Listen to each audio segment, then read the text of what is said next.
আসসালামু আলাইকুম। এশিয়ার সবচেয়ে বড় গ্রাম বানিয়াচুঙ্গে একটি রাজবাড়ি নামে পরিচিত।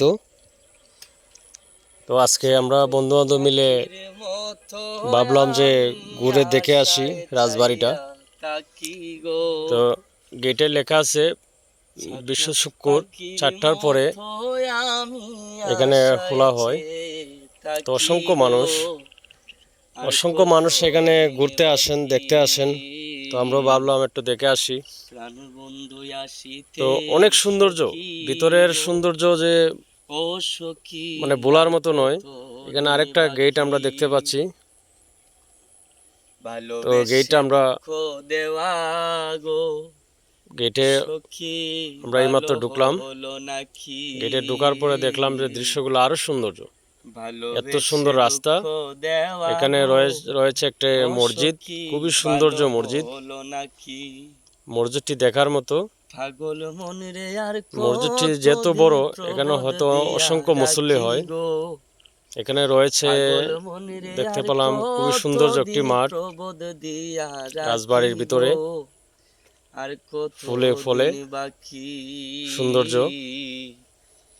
সবচেয়ে ভালো লাগার যে রাস্তাটা খুবই ভালো লাগার মতো। সাইডে রয়েছে অসংখ্য সৌন্দর্য উপভোগ করার মতো গাছ। তারপরে রয়েছে পুষ্কুনির অপর সাইডের যে রাস্তা, খুবই ভালো লাগার একটি রাস্তা। রয়েছে সিঁড়িঘাট। তো না আসলে হয়তো দেখতে পারতাম না আজকে যে এই রাজবাড়ির যে সৌন্দর্য পরিবেশ। আসলে আলী রাজা একজন ভালো ব্যক্তি ছিলেন। আমরা শুনেছি আমাদের মুরব্বীদের কাছ থেকে যে ওনার সুনামধন্য কাজকর্ম।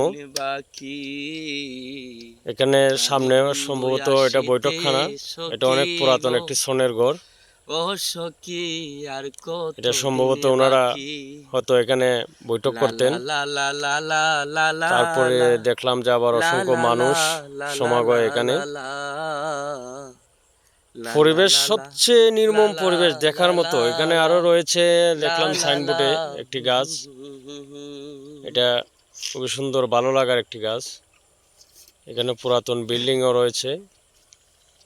তো সামনে অনেক ফুলের সৌন্দর্য গাছ রয়েছে। আমরা দেখলাম এখানে মুরব্বীরাও আছেন। যে রাজার আমলের যে পুরান বিল্ডিংটা আমরা দেখতে পাচ্ছি। তো বিল্ডিং এ হয়তো ভিতরে ঢোকা যায় না,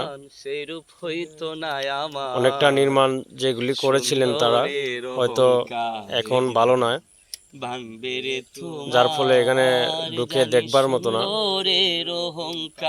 তো অ্যাকচুয়ালি বানিয়াচুঙ্গের যে রাজবাড়িটা মানে না আসলে হয়তো অনুভব করতে পারতাম না এত সৌন্দর্য।